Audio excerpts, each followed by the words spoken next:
here on another Thursday. Co-editor Andrew Coles dialing in from Cambridge in the UK, Luke Jackson, Adelaide, South Australia. And joining us, very honoured to have Ryan Curnick calling in from Sydney. Ryan, how are you going? Very well, very well. Fun and games. Thank you for joining us. So, yeah, look, for those that don't know, we're going to delve into this. Ryan is one of the probably, I guess, most well known as one of the most experienced sort of Porsche people, for want of a better term, in Australia. But your word, a wide-ranging,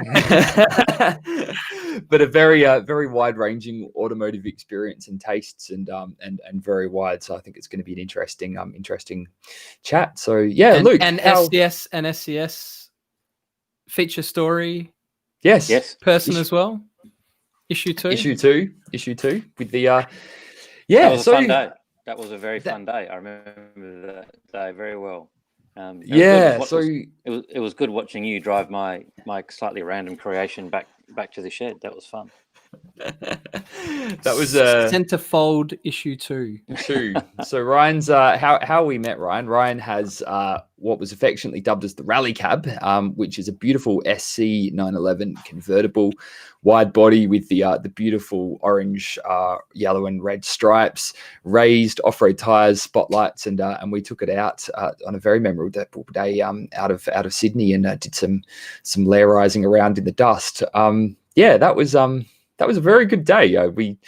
There was Luke's just sharing, for those on audio only, Luke sharing a picture of it on 3 wheels, tripoding, going across a slightly four-wheel drive track. Ryan, I guess we're on the subject. How did the RallyCab come about? I've been messing about with mainly early 911s for a long time. So we were just talking off air. I didn't come from a car family or anything like that, and without getting out the violins, was a broke country kid, so I didn't have a car at university or anything like that. So I got a job. I was an engineer for a short period of time, and I went out and I bought this really awful Datsun 1600, but it had twin Webers, and the guy opened the bonnet, and I was just a wood duck. I mean, I just bought this stupid thing. And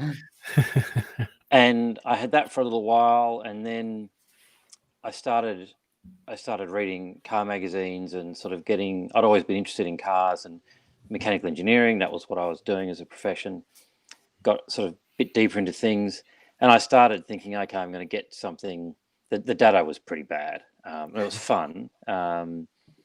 It got me around for a while, but it was pretty toasted. And I started looking at sort of the world of classic cars, and I zoomed into BMW 2002, Alfa 105, and at that point they were very hard to find in Oz, and there seemed to be full concourse restoration cars, absolute crap cans, and almost nothing in between. And so I decided, perhaps be a bit safer, I'll go and buy something a bit more modern. So I went looking for a Peugeot 205 GTI, and they were quite a contemporary car. So we're talking early 90s. And they were out of reach of the budget. And that led me to the fantastic Suzuki Swift GTI Gen 1, which was my first real car, 9,000 RPM. It said in the manual that they could do 178, which they do in true Japanese efficiency. And I had that for a while. And then there used to be a very well-known classic car dealership in North Sydney called the Toy Shop. I remember them big part through of the articles and stuff. Yeah, big part of the Sydney scene for a long time. Yeah. And I went past there one day, and they had an early 911. I can't remember the exact year, 71, 72, bright orange. And I was like, wow, look at that. And what really caught my eye was it was advertised for a fraction of what they are now. Like it was 28 grand or 30 grand or something. And then it had the lease number next to it. And at that point, I'd transitioned out of being an engineer, and I was on my way to sort of retraining in the legal areas of what's called a patent attorney. And I was chatting, and I had one really good mentor in the firm who was the car nut. he's got an E-Type and a Dino and a few other cool things. And I was chatting to him, and he said, "Oh, look, you know, the bank's probably not going to want to let you lease a 30-year-old car, but let's go and ask." And they did. They put me on this bizarre deal where I think I had like some huge residual or something, but that became my daily driver. This orange. So I went and test drove that car, and the test drive was pretty terrible. I remember the gear shift knob came off in my hand, but I also and I truly remember this to this day.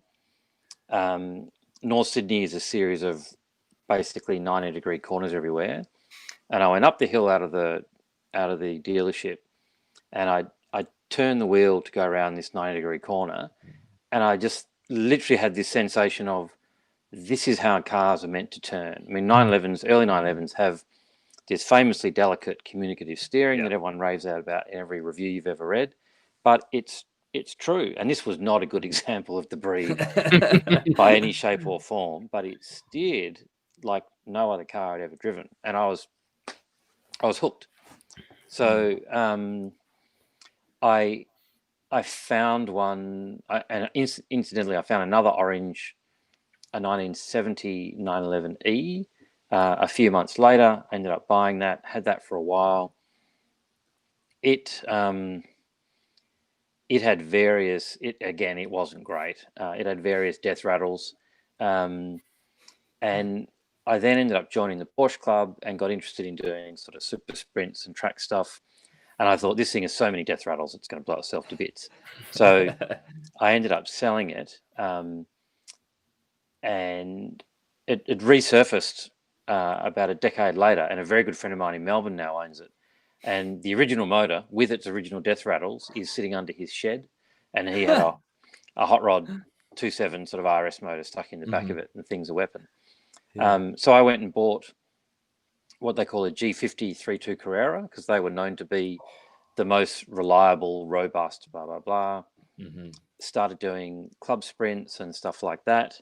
And a little bit further down the track, really sort of the bug was really biting on the competition side.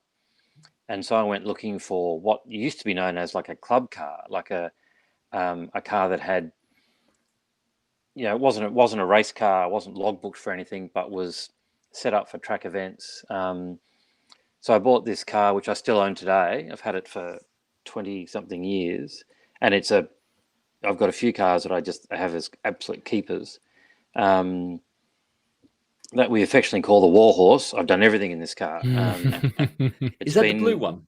The blue with the yellow bumper? It's been rebuilt numerous times. Yeah. So it used to be a very generic 2.7 RS replica with a little motor with Webers on the back. And we built it up, and we did all the safety gear, and I used to do club stuff in it. And then decided to go tarmac rallying. And tarmac rallying is really like getting into an arms race. So you do your first tarmac rally, and you tell yourself that I just want to have fun, I just want to finish and not roll the car up into a ball of steel. And then you find yourself 5 years later with something like that, which by that point was mostly fiberglass, had like what they call a 2.8 litre RSR plus motor that we built, a special gearbox that we built with incredibly low gears, big brakes. I found a little wrinkle in the rule that I don't think a lot of other people had seen.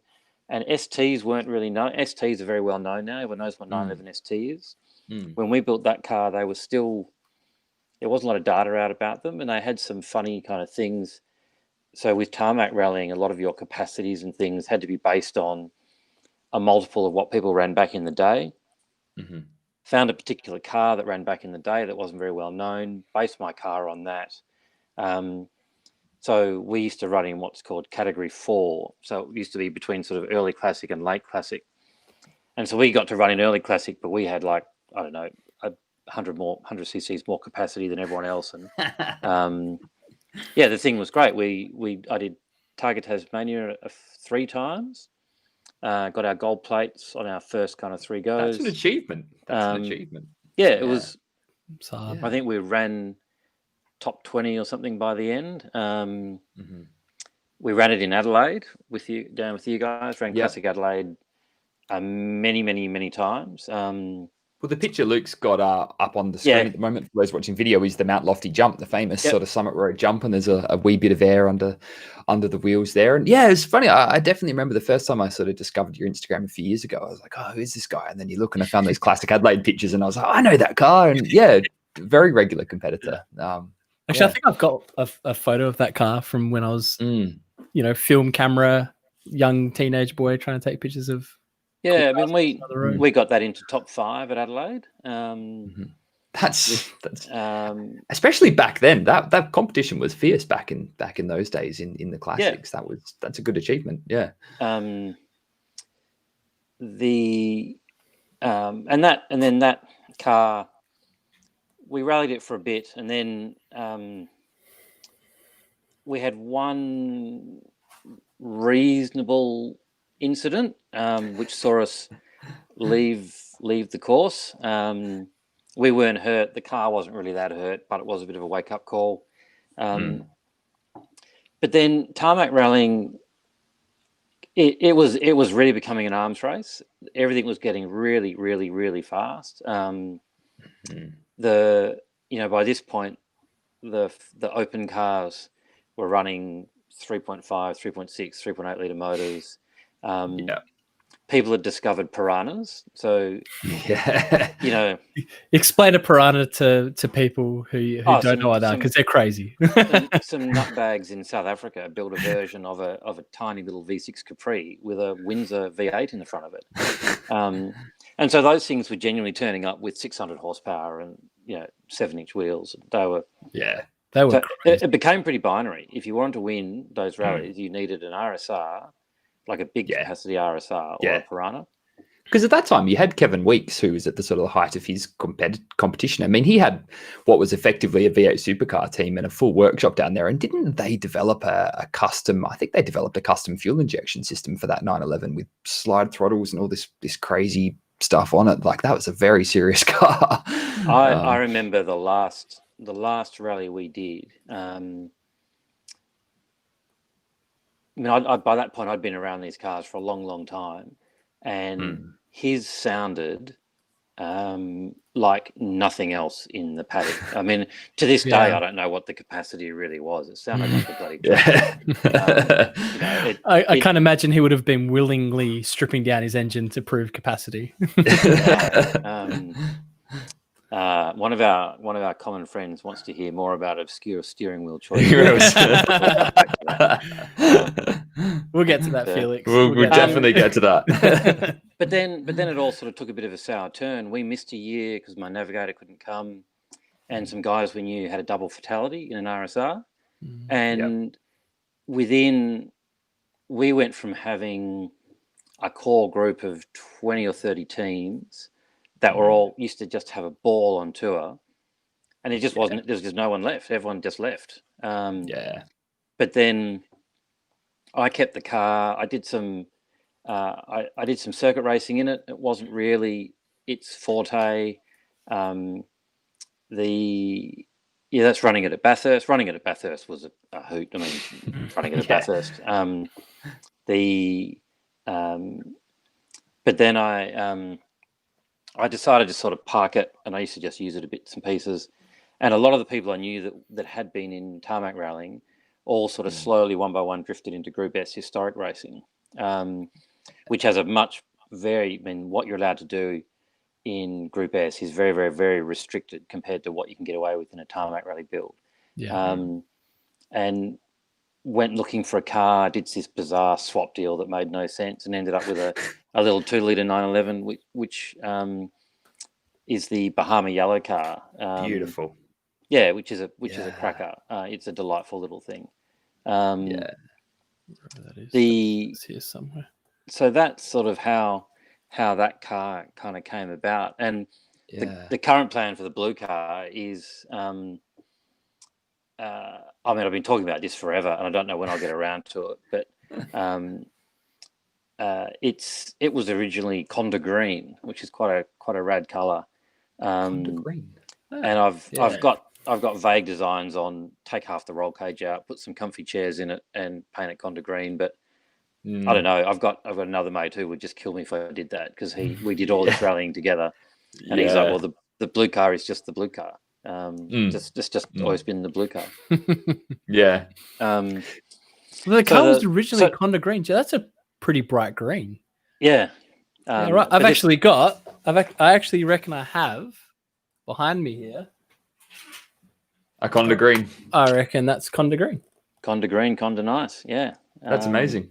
Yeah. That was my grandparents gave that to me at German church Christmas one year when I think I was and it's quite 10 years old or something. Because most of the bright green early 911s you see getting around are Viper, which is ostensibly a safety color. Conda's a little bit different, but whereas the Bahama car was silver when I got it. And the Bahamas. Yeah. It's now back into its original color. Oh, really? So it was delivered in Bahama. Yeah. Yeah. Oh, great. Yeah.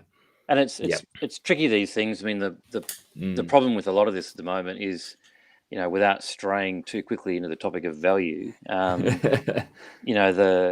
that's removing cars from racetracks at a rate of knots. And it's understandable. I mean, people say, well, I was prepared to punt a car worth X around the racetrack. It's now worth 4X or 3X or 2X or 6X. So I'm now not.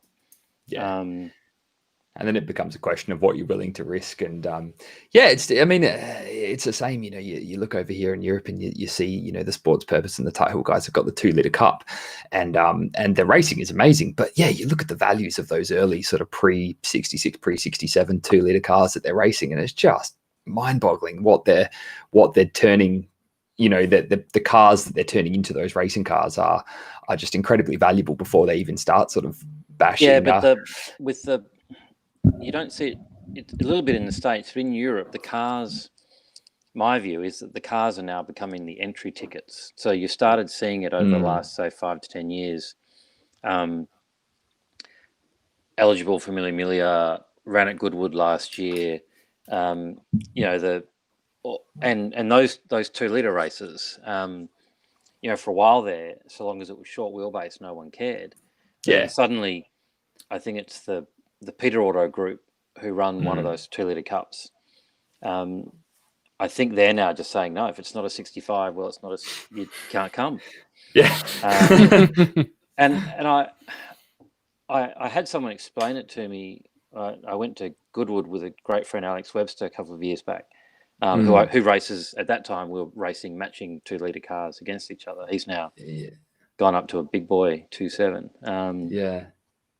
And they were saying, well, in their kind of Intermark series, if the guy next to you is sitting in a real Cobra, he doesn't want you in a converted 912 mock-up. No. He wants you to have skin in the game.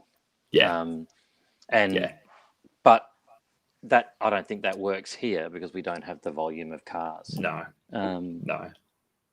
So going back, you touched on it earlier, because I think a lot of people who haven't been fortunate enough to sort of drive and spend time with 911s, and particularly early 911s, there's a lot of hype, and I think especially in the age of Instagram and that it's almost reached saturation. You've got all of this stuff, and I think a lot of people are a bit fatigued, and a lot of people just kind of don't get it. And I know myself, I sort of I haven't nothing the scale of you, but I've kind of spent a bit of time in a 72 oil clapper. 2.7 and then a 964 RS, and I just remember the first time I kind of drove them, you spend a couple hundred miles and then the penny dropped and you go, oh yeah, I get it now. Like, the steering, just the way the door closes, just all those little things. And it's like, suddenly it all just makes sense. Like I understand it's not all hype, like this is real. Can you sort of tell us what your take on that is and how you feel? I think that's right. I think, and it's also, one thing you're seeing in a lot of the press at the moment is, they're not having a value increase. They've just been undervalued for a long period of time. I I don't know where that sits, but they are pretty unique in the world of classic cars. They're incredibly well built. They're robust. They're really simple. They don't have any water in them, which, I mean, if you can have a car that doesn't have water or a coolant system in it, that's a win for a start. For an old car, especially. It simplifies the car. I mean, Jim Richards famously, the first time he did Targa Taz, he had a leftover GTR. So he turns up in this GTR. They're rebuilding it literally every night, and he's watching all the Porsche guys go blip blip, and go and have wash their car and go and have dinner. So he turns up the next year in a brand new off the shelf, at that point not really highly modified. It was a current model 993 turbo, big car. And the rest is history. The most successful tarmac rally of all time in his 60s. And I think that's one thing that attracted me from the sort of engineering side of things, is that if you prep these cars properly, they are super, super robust. Don't get me wrong, you can break them. I've done it. It sucks. And when you do, it's pretty ordinary. But they've got a great size. The packaging in them's good. It's funny. There's all this stuff at the moment. The new Gordon Murray supercar and the T50. And I watched a couple of the sort of explanations and stuff. And so much of the commentary is about packaging and size. And he's managed to somehow, in a world of 2-ton mega horsepower cars, build a sub 1,000-kilogram car that meets all the current rules. It's astounding without turbochargers. I mean, I just love. I mean, that car is the last hurrah of supercars. Maybe the Aston Valkyrie, but I mean, and it's funny, you see it in. I had a really funny experience. There's a lovely fellow. He's a surgeon that races Group S in a TR3A. And when it is running, it is properly fast. I mean, it's terrifying. Your arms hang out the doors and all that kind of stuff. But we were sharing a garage at Eastern Creek one weekend at a race meeting. And it got to just near Sunday lunch, and I was reading a newspaper in a chair. And he's just been up to his elbows in this motor since Thursday, and told me that he'd done something like, let alone races, he'd done single-digit laps in the last 3 race meetings he'd been to. He'd been having a really bad run. Yeah. And he said, have you opened your have you done anything to the car? And I said, no. And he said, are you going to check the oil even? And I said, well, no, there's a gauge on the dash, and we prepped the car. And he stood there, and he got sort of more and more, not cross, agitated. That was a reasonable proposition in a historic race car scenario, and that was and that's what you used to see at tarmac rallying. We used to, when we really had the car developed, and look, it did take a lot of preparation, but when we had it developed and humming, the last few Classic Adelaides or something we did, it was tire pressures, and wash the thing. They are incredibly robust, and as road cars, you get the same thing. Like they don't get me wrong, they have faults, and every generation of 911 has quite inherent design faults in them. There is stuff, whether it's, some of them have shit valve seals, some of them have bad head studs, some of them rust. They've got RS bearings. They've got wrong bearings, wrong bearings. Yeah. But that stuff can be sort of ironed out pretty well, and you've got they're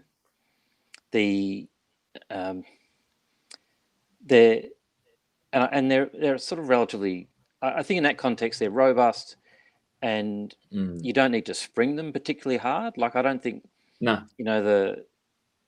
don't need to, my personal view is that they're nicer on skinnier tires. They steer nicer. They don't need a lot of rubber. And a lot of that is weight, like that little Bahama car in the corner there. you know, that's got a very, very, very big roll cage in it. You're not allowed to use fiberglass in Group S, so it's still everything. I think the bumper bars are fiberglass because we kind of lobbied that, you know, all the British guys could just take theirs off and leave them home, so that wasn't fair. But that's a sub 1,000 kilogram car with a with a big cage in it. With a big cage in it, like a really big cage in it. Now, when you say that, we're talking about the 250, and then you think that that's a sub 1,000 car with a V12 in it too. That's when my mind blows. Like, that thing is insane. Yeah, that's. Because it's funny. It's funny you say about the 911s because I certainly found, you know, like Luke and, you know, our background is Italian cars, and don't get me wrong, I think, you know, when an Italian car sparkles, and I guess we can get onto this later, but when an Italian car is in the right, you know, when the stars align, there's nothing like it. Like, it's amazing. But when I spent some time with this 72, it just worked in every scenario. Like if I was going out for a bit of a, you know, country road, bit of a blast, it was great and it was sporty. It was relaxed for cruising. I had to drive it down into London, and it was I could just traffic. It was fine. My fiance Chantel, she's notoriously very critical on a lot of the cars I like, and she's very harsh. And she agreed. She's like, no, that's a cool car. And most of the stuff I think is cool, she's like, it's a bit midlife crisis-y, you know. But she looked at that and was like, that's cool, and she loved it. And I thought, this is the only car I can think of that ticked. Like, I just want that. That's all I want. Just that 72. And I think and so when we started this to loop back to sort of how RallyCab came into existence, then suddenly they became very valuable. So that just changed everything. It took a lot of the fun out of it. A lot of the race cars started appearing. The concept of a club car that you put a seat in and, you know, do some stupid shit on you, that sort of disappeared. And I kind of felt that some of the fun was coming out of it a bit, and started, you know, I still have sort of a bit of a strong custom theme. So I built some other cars in the meantime. I think the purple car, you know, that was just a labour of love. I found that car, it'd have every 80s crime committed against it you could possibly imagine. You know, a G series turbo bodied yellow thing. Oh wow! And I've got a thing about yellow cars, which people that know me know. But a bad thing, obviously. Sorry, a bad thing about yellow. A very bad thing. Yeah. Is that like my grandfather that would never have a green car because he crashed his Mini? No, my nightmare is that, you know, I come across the best barn find in the world, and, you know, the guy opens the door and pulls the dust cover off, and there's like a pristine 27 RS or a 959 or something, and it's yellow, and I just have to shut the door and leave it away. But so this car is an Australian delivered. So right-hand drive early 911 Targas are very rare. They only made them for 1 year. They made them in 73. Yeah, wow. Before that, you couldn't get them in right-hand drive. So they're 1 year only. There's not very many around. Like, so this one was terrible when I got it. Original drivetrain was long gone. It had a fuel-injected 3.2 out of a Carrera. Perfect. I actually had a really nice Targa at the time that I imported from the Channel Islands of all places, that I sold because it was a Minter, and I wanted to do something sort of custom. But even then, so I'm starting with this absolute crap can of a car, and I'm getting heat when I say I'm going to paint it purple. They're like, well, surely you've got to paint its original delivery color, and I'm like, there's nothing original left. You know, and the only defense I had was that is a 73 color. That is royal purple. You could have picked it. Almost no one did. And I've just always liked, I like orange and I like purple. I've always wanted to do a purple car. And I thought, if I'm going to do this, and this car needed everything, you know, we had to rebody almost the entire thing. It's still got the original doors, but that's kind of it. I had a lot of the bits because my rally car is mostly fiberglass now, so all the steel bits kind of came onto this. And I was quite happy. You know, 3.2s are a very easy motor to live with. They make lots of power. They've got a computer, so they always start. You know, they don't misbehave. It's got a Rorty exhaust system that came in from the UK.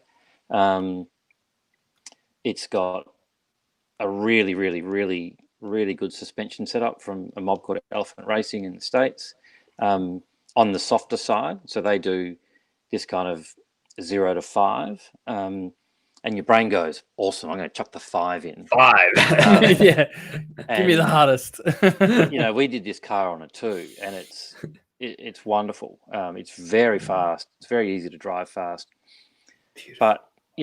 But, but people that don't know you will tell you that you've painted your own car the wrong color. And I just thought, this is just getting out of control. Like it's, that must be such a peach. And I wanted to sort of push mine this vein a bit further and do something stupid. But then you get you don't just want to rip up money for the sake of giving people giggles. I'm not a YouTuber. I'm not get the clickbait. And so I was looking around, and I'd started seeing the safari cars were starting to appear in the States, particularly. Started looking around at stuff like that, but then you go looking for a half decent air-cooled 911 coupe in Australia, and they were just they'd all just gone gangbusters in price. And I looked at sort of other platforms. What year was this? What year were we talking about 2 here? years ago, a couple of years ago. Right. So it's basically peak air cooled. Peak air cooled type. Peak air cooled. Yeah. So I just couldn't do it. I thought it just didn't make any sense. And then I kind of thought, well, what's another way of doing the platform? And I'd seen a couple of Targas. They didn't work. I just finished building a Targa. I didn't want to do another one. And then I looked at 914s. I looked at 944s and other sort of things in the market. And I just kind of thought, I was looking at a convertible one day, and I actually found a guy that does renders through Insta. And I said, look, just indulge me here, render up this cab. Here's some ideas. And it came back, and I thought, well, that's just awesome. Yeah. And so the cab that I bought, which was in beautiful condition, was literally half the price of a coupe. Yeah. And I just kind of thought, and it gets back to this. I mean, we sort of talked about Zollhouse a bit and the plans for that, but that's about the kind of applying as much design as you can up front before you break out the stuff. So I'd done sort of almost a design study in architecture sense, and it's like, well, how many of these other styling cues can I bring into this car so that people will basically, so the fact it's a cabriolet should become irrelevant. It should just stand on its own 2 feet. And like everyone still thought it was nuts, but everyone kind of liked it. And what was really interesting is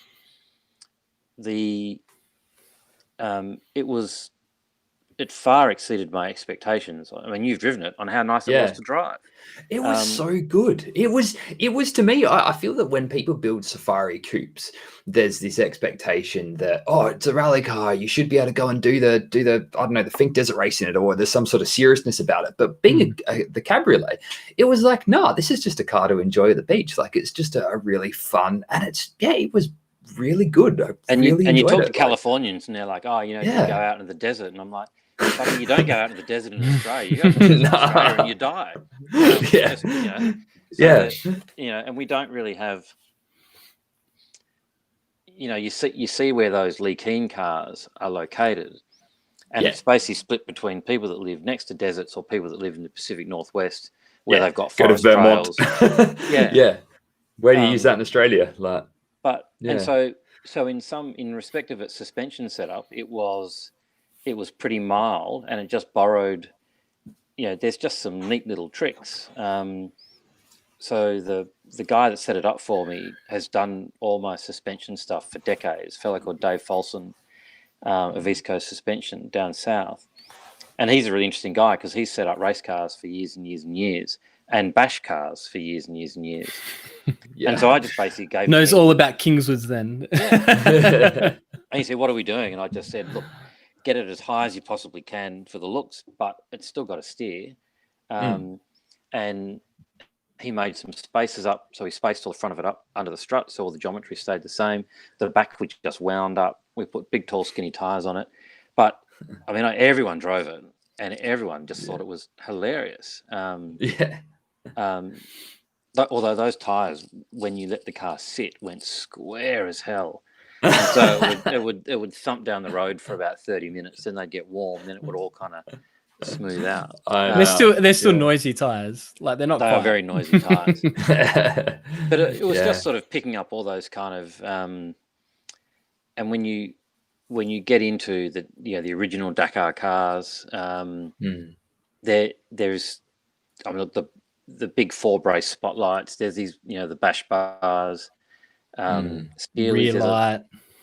lights, mud flaps. You can sort of borrow all this kind of imagery. But it was just a hoot of a project, and so that was really, is there an appetite, particularly in Australia, which is pretty conservative, for some more interesting custom style 911s.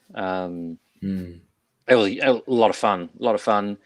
The only part of that project I didn't really get to do in terms of the sort of test bed element of it. I never really got to advertise it publicly and see what the response was to it that way, because I sort of texted a couple of people and said, look, this is going to hit the market soon. Do you know anyone that is mad enough to like it? And I think the second guy I texted basically just bought it. And you're like, well, great, but also, but that's, and it was really born out of the frustration of this stuff is all getting a bit serious. And there was, I was noticing, like, there's one of the main sort of popular Porsche forums in Australia has this dominant what's for sale thread, and it is so much of the traffic on that particular site. And it's a bit sort of, I don't know, it's just a bit just take some of the fun out of it when you do like a cars and coffee or something, and all people want to talk about is the dollars and cents behind these cars. And also there's the values, but I find in the modern stuff, and don't get me wrong, like the whole movement around PTS, and you've got your Instagram page and that, it's like great. I love PTS. I think it's awesome. I think people having GT3s in unique colors, great. But then when people don't drive the cars and they spend hours in car parks just wanking over the fact that, oh, you've got this particular stitching on your seat and you've got this, and then they ignore the fact that they own one of the best driver's cars in the world and they're not driving it. Like, it's like, what's going on? Like, yeah, sure, have a Miami Blue RS, but go and do 9 track days in it. Like, it's that to me is just missing the point of the whole cars as well. Like, it's and the early cars, the early cars in particular had, they went from being really sort of quite a little niche area to just an explosion in people looking for them, and it just kind of changed things. The thing that I do like, though, some ways for the better, some ways for the worse. Yeah, well, I think one of the ways for the better is definitely example of your Tiger is coming back to what the car was more original, rather than all of these horrid C2 conversions and all of that kind of stuff. But those cars actually coming back to originality a bit more, I think. Well, it was funny, that was painted by some good friends of mine, John and George Sagul. So Zag's Auto, quite well known body shop in Sydney, and they're at full circle now. So they're getting cars back that they converted forward, coming back to them again to be converted, to be reconverted back the way they were. And in some cases, people have turned up with a G series car that was made to look like a 964. They're bringing it back, and now they want it backdated to look like an F series car. Like that. And they're going to go, well, this guy's probably going to come back in another 10 years. And we'll put it back to the middle again. Or That's an interesting one, the G series backdating. Yeah. What's your thoughts? My thoughts on this aren't very popular, so I'll get in trouble. I could say them first if you wanted, because I've probably got similar views to you. We're here to chat about you. Yeah. You've asked me a question. I understand why people are doing it, and it for a long, when things really spiked value wise, it was a relatively inexpensive way to get a very cool looking car. I think if you haven't been around the early cars, the backdates are pretty cool. If you've been around the early cars a lot, they're a bit glaring because it's actually very hard to really disguise the origins of the car, particularly once you open a door or I think that there's been a bit of an overlooking of some of the other cool stuff you can do with a G series car or a 964 outside of backdating. Mate of mine in Melbourne, Hugh Feggins, has got an awesome little G series hot rod, and it's just a cracking looking car. It's classic guards red. It could not be more of what everyone thinks a 70s, 80s 911 should look like, but it's just got enough little touches and details that it doesn't look standard, but it doesn't look like it's trying to be sort of something it's not. And I think that and then you look into some of the stuff like the equivalent of like a 911 ST is probably like what they call an SCRS. And they were like the famous Bastos rally cars and stuff like that. They were cool. And the Group 4 cars, some people like them, some people don't. I just think that there is more there. And as I mentioned off air, I've started to try and sort of find some of those. And so RallyCab was one. I actually took delivery of one today. I've just come back with a car on the back of a trailer that's arrived from Adelaide. A Mega Mile 911 SC that hopefully, due to the fact that it hasn't done 1 million miles, it's done 750,000 kilometers. It's at 777 and change, and it's a little bit ratty around the edges. That to me is no holds barred. I can do whatever I want to that. 700. 700. That's more than your average taxi. That's more than your average Falcon taxi in Sydney. Like, that's insane. Yeah, I mean it's a 1979 car. How is it? Is it pretty shagged, cool. or is it pretty good? Oh, yeah, it's pretty shagged. Yeah.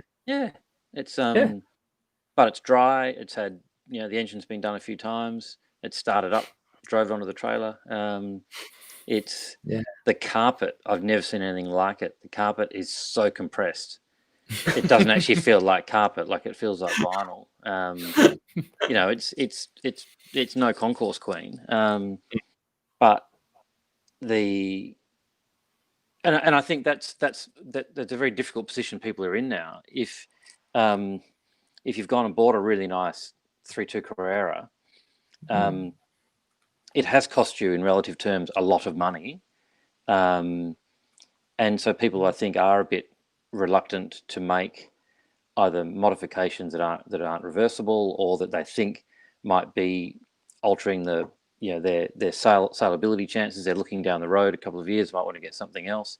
I get it, but I think there's, I'm just a big fan of sort of personalization of cars, and part of it probably comes from the period where I got interested in cars and started reading a lot of car magazines and stuff like that. Was peak 80s madness. So you had like Gambala, Roof, Tech Art, slant noses, all that kind of, which isn't seen very well now, but it was undeniable that it was cool. It'll have its time. It'll have its time. But if you tell someone that's how we'll look at singers in 5 years' time, they'll tip a drink on your head. They're somehow sacrosanct from all this. So it's actually it's interesting, that attitude. I think it's we've had Jordan Roddy on the podcast, and sort of Jordy has a lot of Japanese and Asian experience, and I think the difference, the attitude between West and East in terms of modifying cars, whereas in Japan, nobody thinks twice about doing whatever they want to a Ferrari or Lamborghini. In fact, it's almost expected that you personalize it. Whereas over here, we sort of, paint it the wrong color and everyone's up in arms. It's a bizarre cultural thing, I think, more than anything. I think that's where if Ryan can find those neglected high mile kind of cars, because they are out there. You can use nugget. You can find those nuggets. Well loved. That's the perfect platform to do that kind of thing. And if it needs a rebuild anyway, why not do it in the way that you want? I mean, I'm sure, Andrew, if X19 values ever get up there, people come down on you for having a slightly different shade of green. I welcome the day that I can fret about something like that, but it's a long way away, I think. But I guess this is a good segue that we've probably been dancing around for the last 10 minutes into Zollhouse, because what I was going to sort of say, and one thing I like so much about the RallyCab and also about the Targa is that there's every modification, and I think it comes also to Felix's comment about the steering wheels, and this is a good sort of, every modification is very carefully considered and thought out. And one thing I sort of struck me about the RallyCab was there was nothing too radical on the car. There was not one thing that really was, it's not like you put an engine spot, you know what I mean? Like it was just a series of very carefully considered, relatively small modifications that add up to this that's greater than the whole. Balanced modifications, like nothing glaringly silly. And I guess Zollhouse, you're probably a good way to yeah, I mean, that's, without turning this into a giant plug fest, that's please do. Please do. But that's a little kind of side business that I've been working on for a while, and it's about to sort of launch. I mean, you guys tipped me over the edge. I've actually finally launched like the Insta page and stuff like that. But it is going to be a couple of things. I will keep building stuff like this and finding cars because I enjoy it, and some of them I'll keep and some of them I'll sell, and so that will be one side of it. I'd also be more than happy to do that for others, whether they're, and I think there's a lot of people that are, all the normal things that occur, people don't have.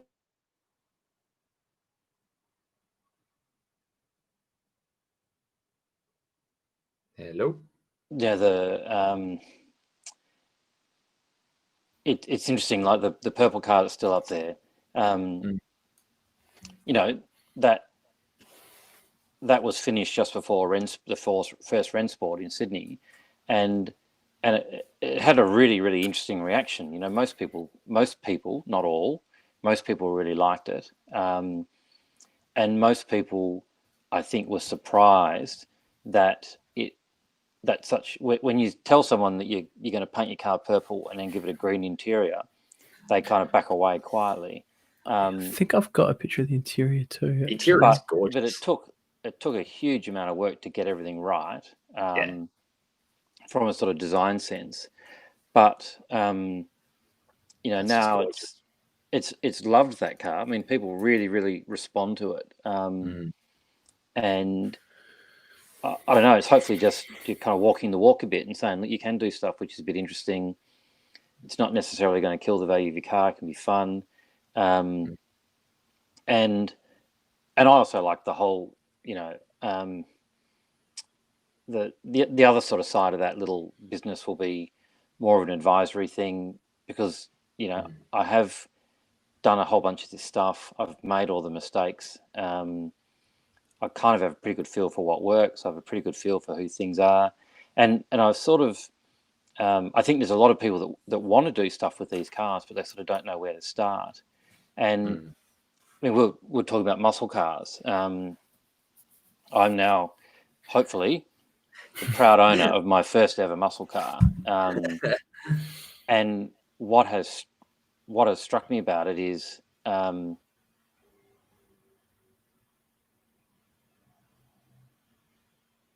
lost him. I think we might have. I've been researching them as an idea for a long time, but it can be a little bit daunting to sort of. And this is a very inexpensive car. They're cheap and they're plentiful, and the parts for them are incredibly cheap. So you triple or double or quadruple that stress when you put it into an early 911, which might cost you 10 times as much to start with. And you do the wrong thing and suddenly you've got to, like I said, these cars are incredibly robust. This engine rebuilds are still $30,000 and $40,000. It can be very expensive very quickly. And even if you buy the wrong thing or well, little things I found when I was helping, just with this 964 RS over here, and it's like I had no idea that the magnesium wheels were worth what they are worth, and there's a lot of 964 RSs out there on replicas, and there's a couple that have their original wheels, and that's a big thing. Is it on its original wheels? Does it come with its original wheels?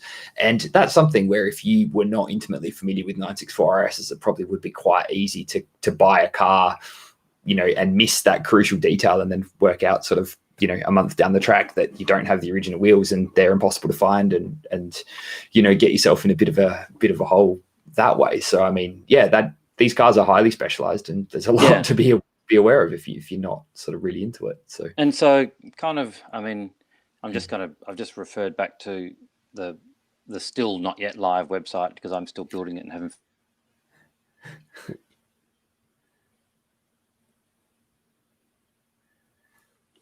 Might need to get Ryan maybe to refresh. Ryan, are you there?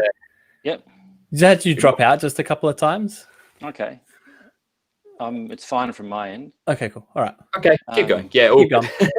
Let us know in the comments if anyone's having any sort of broadcast. Just trying to look at that. I think a lot of people find themselves beholden to whatever workshop they've fallen in with, and there can be a conflict there. So looking at either the project management side of like restoration or a build, for the current term, modifying, helping people source stuff, and cars that are right for modification are very different for ones that are right for restoration.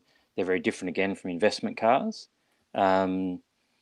Design advice, modification advice, both kind of visual and sort of technical. Another one that pops up all the time is people that want to do historic motorsport. You've got to be really careful. You buy the wrong car or you make the wrong mod and you're just out. And I don't think a lot of people get really how subtle some of those things are. You often hear this, I'm building a race car. And you say, well, where are you going to race it? Oh, I'm going to do all this stuff. And you think, well, you're not going to do any of that stuff because you're building this thing without a clear plan. It's not going to get a historic logbook. You won't be able to tarmac rally it. Or if you do, you're going to be in a class with mega monsters getting your ass kicked. And then, research advice for provenance and things like that, historic rego, just kind of everything around that. I mean, the bit that I probably like the most is the more kind of custom builds, the sort of quirkier stuff. But the investment side of it's interesting as well. That's again, there's some subtleties in there that I think are pretty easy to miss and can make a. So there'll be a couple of cars featured on the site. I've got two cars that I just cannot, I just would not, from an investment viewpoint, modify. And for very different reasons. One's a very early Aussie 65. They're just too rare, and it's a bit of a survivor. It just deserves to be what it is. And I think the other car that you had a look at, the 964 Speedster, I mean, that was really interesting because that car just appeared out of the blue on car sales one day. And that's the 65. Yeah, that's a beautiful little car. That's beautiful. It's like driving a big 356. The 964 Speedster was an interesting one because it was for sale by when the 997s came out. Some dude just walked into Porsche Centre Collingwood and said, I want a 997 coupe. And I said, have you got anything to trade? And he said, I've got this. He had a 32,000 kilometre 964 Speedster, one of 6 in the country. And they took it in trade and put it on car sales. And I don't think they really appreciated just how special it was. And it was priced for about what a good 964, I thought, for about a good, what does everyone want in a 964? They want a C2 coupe in a good colour with low Ks, manual. And it was all that apart from the fact that it didn't have a roof. And from without talking about the grubby aspect of money, from an investment perspective, that car now is an incredible buy. And again, having those cars kind of out there and being used again, people seeing them and sort of learning about them, it set off a little bit of a flurry. I mean, there's only 6 of these things in the country. 3 of them sold in quick succession. And yeah, they're lovely, lovely, lovely things to drive. They have they don't drive like a normal 911. They feel like they've been put together with a bit of extra love and kisses. So you don't not drive your cars purely from an investment point of view? Like, if you've got this car, you're driving it? Yes. I don't drive them a lot. I live in a city, so we're kind of pretty, there's a lot of stuff to walk to, but you certainly improve them and keep them up, and you get to know what's going on if you do drive them. And it's just fun to get them out. And I went on a very interesting little rally just before all the COVID lockdown stuff hit. We mentioned Royal Purple before. Some good friends in Sydney have got an original 27 RS that was delivered in Royal Purple, but got restored into white, like they all did through the 80s and 90s. And it was being taken back to be restored in Melbourne, and it's going back to Royal Purple. And rather than just put on a transport and drive it there, they did a big phone around. They found a whole bunch of people. We all drove there. It was about 10 cars. And some of these cars were super, super, super rare and super valuable. Not all of them were, but there was things like 993 RSs, 964 RSs, modern stuff. I got lucky. I was co-pilot in the most comfortable seated car there, which was a 3.2 Carrera Club Sport. Again, they were so off the radar, those cars. No one knew about them. Lovely, lovely things. And that was a rip-roaring 2 days. Like, that was, and then we all just turned around and drove back. Where did you drive? So that came from Sydney. Went from Sydney and then sort of went. Not down the Hume the whole way. No. Went. We took 2 days. Went the long way. Went sort of back roads and through. It was kind of. It was also an interesting chance to sort of do a bit of post bushfire, kind of spread a bit of love that way. So we stayed in sort of. Tried to stay in bushfire affected areas and just sort of see sort of firsthand what's going on. But it was all those cars were it was a pretty decent little rolling convoy of expensive cars, and everyone was having a ball and everyone was swapping, and you drive this and I'll drive that. Awesome. Very cool. So I think, but something like a Speedster or something, I wouldn't leave it in a shopping centre car park, but it's it's also we've done a few little just kind of fun rallies with mates and stuff where you just do an overnighter somewhere.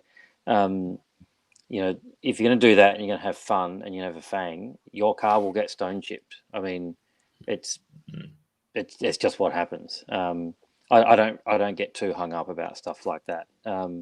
I don't do very well with concourse-y perfect cars because of that reason. I find it a bit stressful. And I'm not a detailer. I hate detailing with a passion.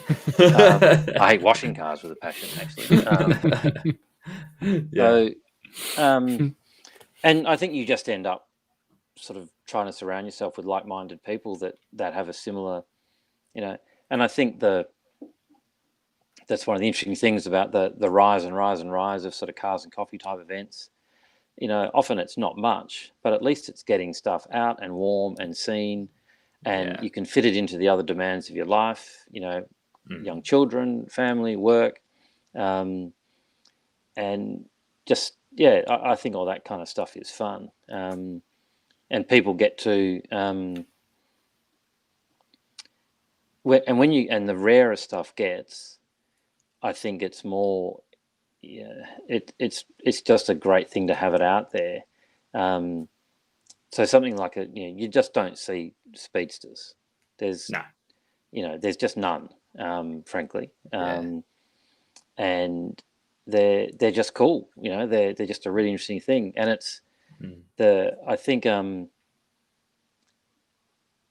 I mean, and you sort of take experiences from these things. What I really like about the Speedster is, despite the fact that I'm was a ranger and fair, and now I'm bald, I'm not your typical convertible driver.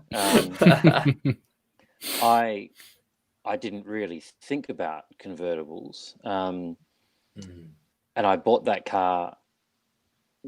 The fact it was a convertible was quite irrelevant. I bought it because it was a Speedster and because I thought it was cool and it was rare, and I liked the white on white color scheme, and everything about it ticked all the boxes. And I thought it was going to be something resembling a decent investment at some point. But it sort of opened my eyes to open top cars, which which a lot of people sort of say that they will never have a convertible because they're terrible, and yet they've never really driven one, and they're in the right context, they're super cool. But I think I think what gets interesting is there can be a hierarchy too. I mean, if you had to have a 911, it's probably always going to be a sunroof coupe. That is, I think, one of the best car photographs. That photo is spectacular. That's a Thomas. Is that Walk. A Thomas Walk? Yeah, it's Thomas Walk. That is. Who knew Macquarie Centre shopping car park was so glamorous? In fact, I've actually got the Type 7 book here, and if I flick through if I'm not mistaken, your Speedster is in this book, isn't it? Yeah, we did a little fun thing. We tried to sort of do a compare and contrast as to why you would have something like that, super interesting, super rare, manual, stripped out, blah, blah, blah. And at the time, my daily driver was a 964 Tiptronic, which of course are the devil's spawn. No one, nobody wants them. And dad rod, wasn't it? Dad rod, yeah, which was hilariously fun. Like, that was another little, for want of a better description, another design project. These cars are robust enough that you can use them as proper daily drivers. You can put your kids in them. That car had a roof rack. We had all kinds of shit on it. We went camping in it. And the reason it was a Tiptronic, again, it was, again, close to half the value of a comparable manual. And you couldn't modify a comparable manual for fear of interrupting its kind of investment potential. And sometimes you just want to go and drive. And Tiptronics, in their own way and in the right context, are actually fun. And I, coming out of that late 80s, early 90s, I've got a fascination with color matched wheels. Oh, that was the best thing about that car. And it was really so when I sold it, I had to take all that stuff off. In terms of a project to build and then move on and do something else, it was a disaster. No one wanted it. I was actually going to ask that question. That was something that was coming to my mind as we were talking about Zollhouse and projects and the number of sheer volume of cars that you've owned and the number that you've also done work to. Was there any that were like difficult to sell, or no one had any interest, or kind of got on your design flair? Like your brand, if you will. The dad rod was interesting. I live in a city, Sydney. And it was photographed relentlessly. I mean, it was hilarious how often it got photographed on Instagram and all that kind of stuff. And it was huge fun. But when I went to sell it, I initially advertised it in that form with a pretty tongue-in-cheek ad and just got crickets. And so, I mean, and part of that was sometimes you do have to keep things reversible. So I reversed it all, which took all of an afternoon. And then it sold pretty quickly after that. And it's currently in a shipping container on its way to LA to be transformed into a Singer. Wow. So full circle.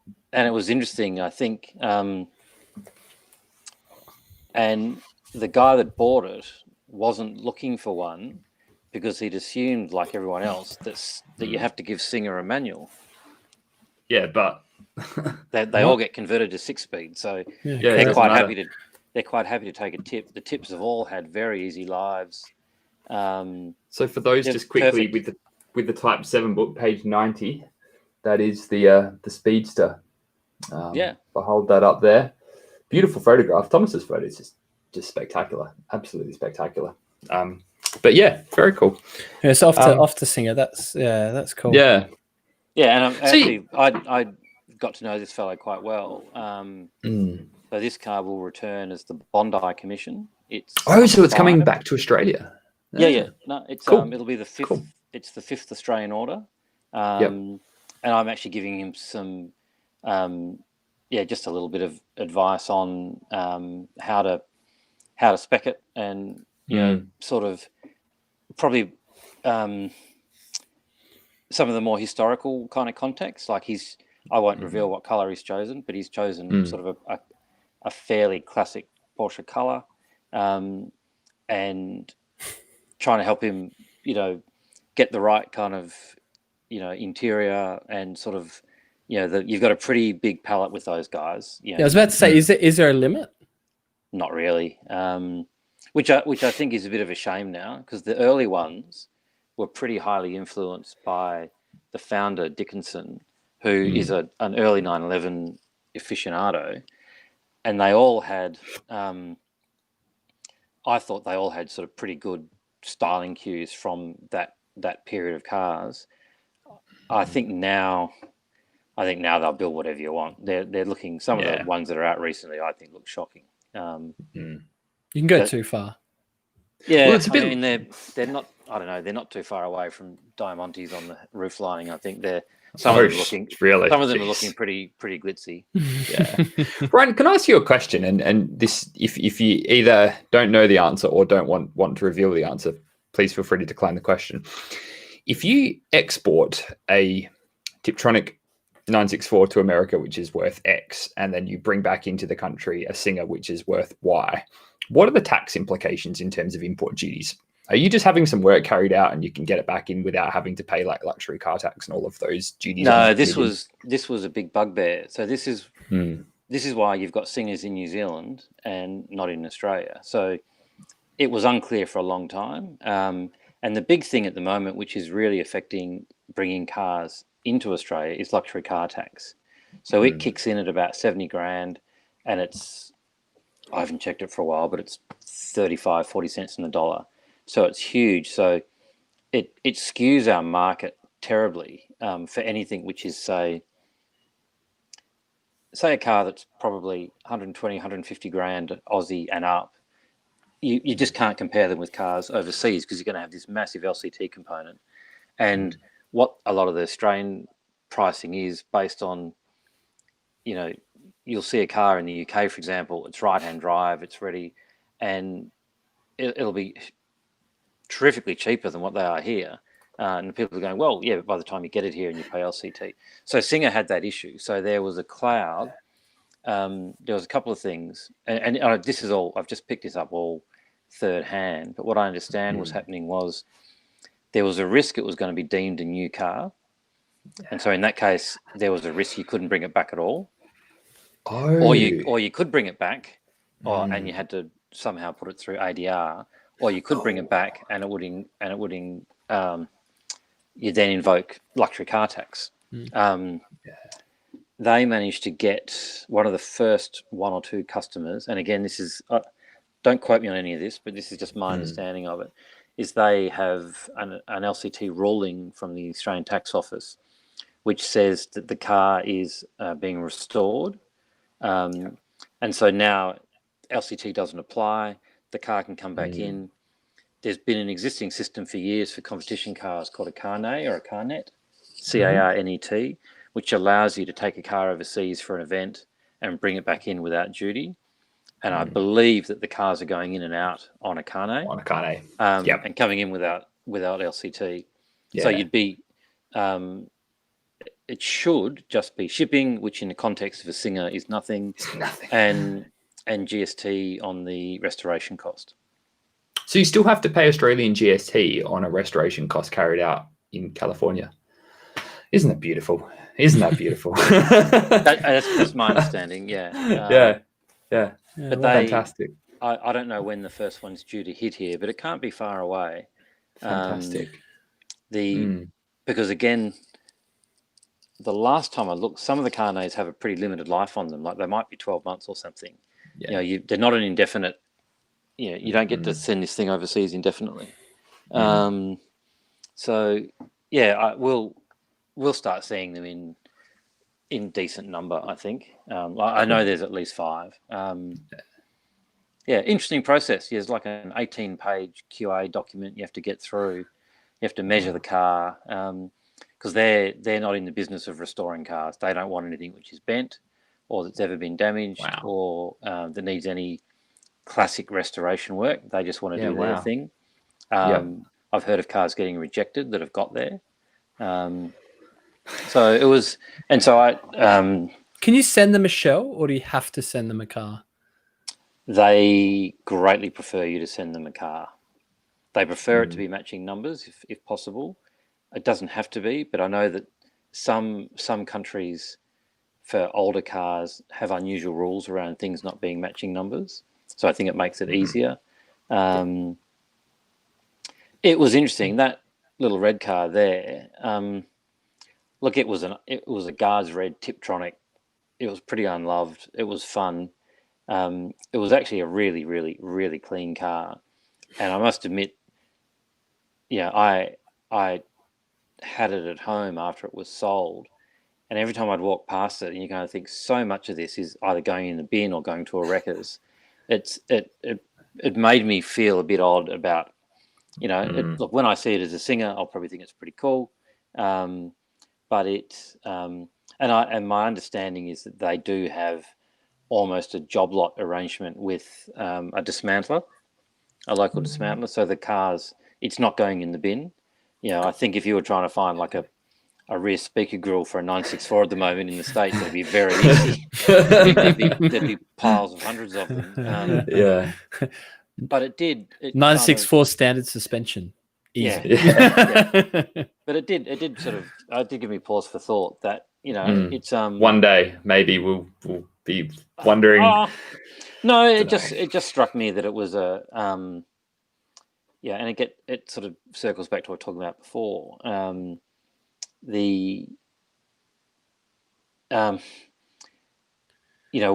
When we touched on this, off air, the kind of what's okay to modify and what's not, and it really does depend on context. I think I know when Group S historic racing changed its rules, and it used to cut off at I forgot the exact year. It used to cut off at about 72 or 73. When they broadened it out, suddenly all the 27 MFI Carreras were the hot ticket. I mean, it became very clear very quickly that if you wanted to win Group S, you had one of those. And so a lot of guys that were very experienced racers from old Porsche Cup days and stuff like that started buying them and converting them into race cars. And generally they tried to find one that was a bit down at heel because, it was going to get pretty comprehensively, modified and roll cages and a lot of nothing's irreversible, like but one of the ones that got converted into a race car was an absolute minter concourse car. And a lot of people were sort of a bit kind of cross about it. And I just kind of thought the guy that was doing it was a very, very, very, very well-known racer.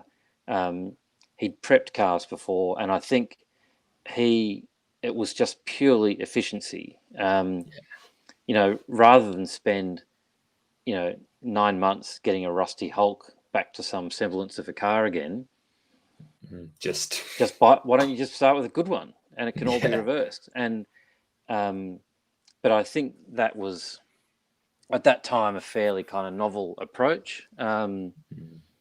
I saw it as a similar thing. One of the guys we used to tarmac rally a 964 RS, again before they were worth what they were now. Yeah. And I remember seeing this car. It arrived from New Zealand. It was really mint, and it was being prepped at the workshop, Michael Newton Automotive, that looks after my rally car. And I mean, it looked like it just needed the stickers put on. And I've turned up 2 weeks later, and it is a bare shell. Everything is off. Everything is being rebuilt. And I was just like, what is going on? I thought that car was a Minter. And he's like, yeah, but it's a competition car. So this is how we prepare competition cars for this guy. And it was the correct thing to do, because a lot of other people, I think, would have done the bare minimum. And then their first 3 or 4 rallies would have been a series of failures and things that didn't quite work. Whereas this thing was just a weapon out of the box from day one. Go. Yeah. And it probably showed a maturity in the owner, probably reflected in the means available to the owner. But it certainly, it was an eye-opener for someone like me to, I had started with a very basic package car that had sort of evolved over time. This was, I want to be here, and I'm just going to go straight there. And knowing what I know now, I think it is a more efficient avenue if the means are there to do it. There's definitely that serious motorsport approach to things that, you're right, fix the problems before they happen, and then you'll go and, as you said, do 3-4 events and have no mechanical retirements, no failures. You know what you've got. You can maintain the car at that level. You're not sort of fixing old problems. Well, and this is an interesting discussion I have with people a lot when helping people buy like air-cooled cars, and you see ex-track cars or ex-rally cars or ex-Group S cars, things like that come up. And my advice is generally these things are going to be probably better maintained than most road cars, because I can tell you, if you're going to target Tasmania and you've got a notchy second gear, well, your gearbox is coming out before you go, and it's getting done. Whereas if you're going to Cars and Coffee and running to the shops, you'll live with a dodgy second gear for 2 years. That was always even at a very much lower level. That was always my dad's argument. We had our Alfa Romeo that we did track days and sprints with, and he was the police were always that thing about modified cars, and there were a few things on it that weren't quite legal, and we were sort of saying, like, what car has a complete spanner check every time it's driven? Like, every suspension bolt on it has a spanner check. Like, most people haven't seen underneath their car for 4 years, and it'll get an oil change if it's lucky. Like, what's safer in that? Like, what's a better way of approaching the maintenance of a car than a competition mindset? Like, it's definitely. And they get driven harder, but they do get. My experience is they get serviced, way more regularly, and some of the cars which are sort of like 3-litre Carreras in the Porsche world are a great example. They were a good rally car. They fit class as well. You could run them in Group S. They're a good Group S. In fact, they've really emerged now as the engine builders have got to work out how to deal with CIS. They've really emerged as front-running cars. But one of those, as a ex sort of Group S car, they're not that hard to make them a nice road car again. They generally don't have crazy suspension, because you're not allowed to do that. Yeah, you got to take roll cages out and put seats back in and trim and stuff. But I've tipped a couple of people into those, and they've been really happy. And they would just pass. They would have just been passed by.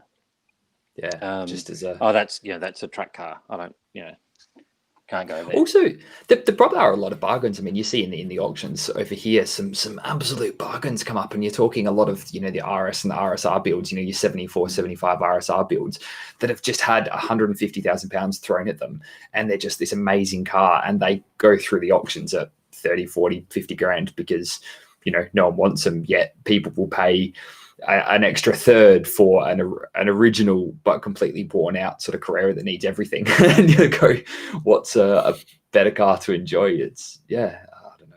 So I guess we would be remiss if we didn't, probably need to wrap this the podcast up shortly, but we would be remiss if we didn't ask you about the black car that is also in your collection, which is nothing to do with Porsche, touches on the Italian thing as we mentioned earlier. Well, that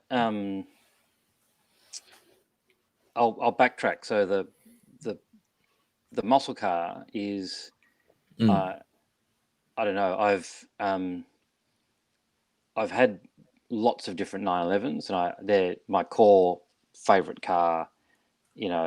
that's where my knowledge base is, and I just have a real love for them. Growing up in Geraldton, it was all like, HQs and tonners and, UC Tiranas, which are now, oddly enough, all also incredibly valuable. Unbelievably, yeah. But the muscle car thing is an itch I'm scratching at the moment. I just thought I kind of thought it's the kind of thing that if I don't do it in the next few years, I'm just never going around to doing it, and I'll regret it.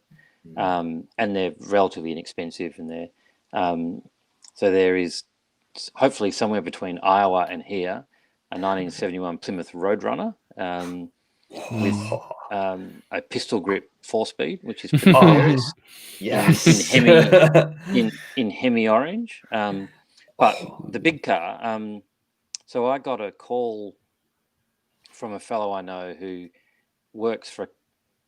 used to work for one of the independent Porsche shops, and also he was a trained Ferrari mechanic. He used to moonlight a bit at one of the Ferrari shops, and he rang me up one day, and he knows I like things that are odd colours, and said, "We're helping a guy sell a car. You should come and have a look." And I said, "What is it?" And he said, "It's a 308 Ferrari." And I said, "I don't want a 308 Ferrari." He said, "You should come and have a look." And I've just got images of Magnum PI and all the rest of it. Ready to shave off the beard and get a mow. And... So I get up there, and this thing is a bit down at heel, and it needs a bit of love, but it is the only metallic gold 308 that ever came to Australia, and it's never been painted red. And so this guy is fielding calls from people who are telling him how they're going to paint it red and ripping out the original chalky brown interior and make it tan to look like Magnum's car, and he's literally slamming the phone down. And it was right. This good guy, on him. Yeah, good on him to do that. So we working with those guys took that on. I was there when you picked it up. You were there when I picked it up. Beautiful car, beautiful thing. Yeah, got it all sorted. And I was really, really surprised how much I enjoyed it. How much I enjoyed its differences. It's very, very different from an air-cooled 911. And it kind of opened my eyes a bit to Italian cars. And I'm sort of a bit of a self-confessed design geek. And I ended up selling that car. I had that car for about a year and a half. And I sold it. It sold well. I'm in love with Italian cars now. I've had one. It's never broken down, and I've just sold it for more than I paid for it. The world's a beautiful place. Yeah, and as good as it gets. but the biggie in terms of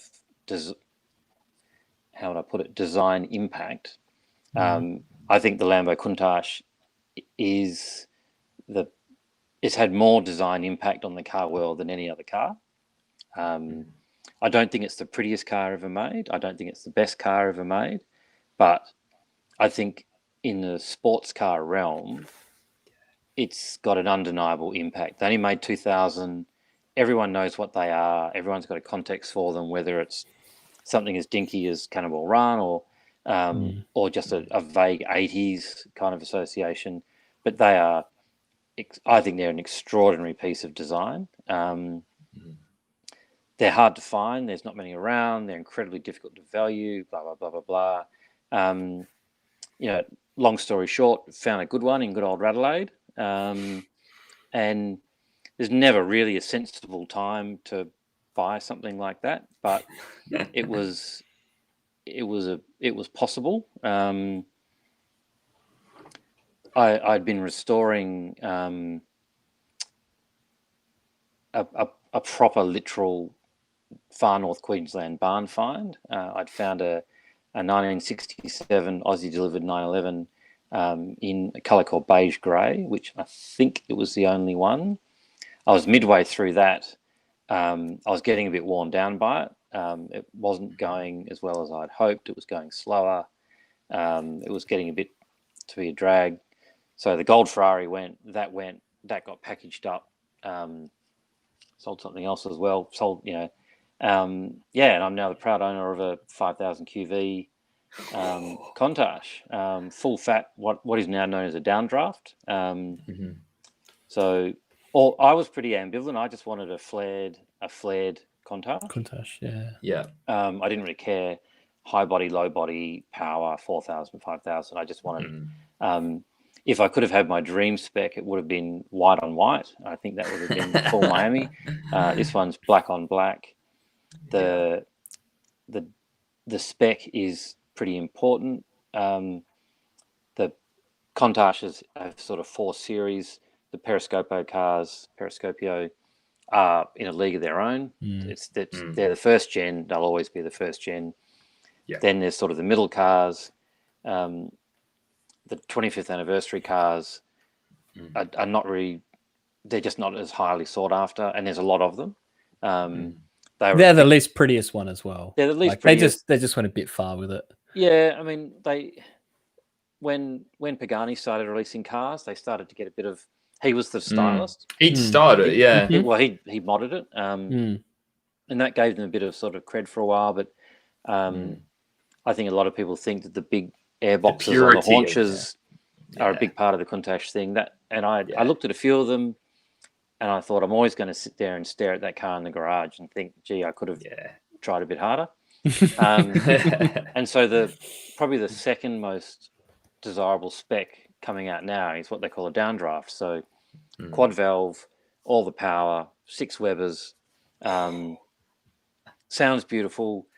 Everyone thinks it's terrible to drive. It's actually very lovely to drive. From a control perspective, they're a really lovely thing. I had a pretty mean 930 back in the day. It had a far heavier clutch than the Lambo does.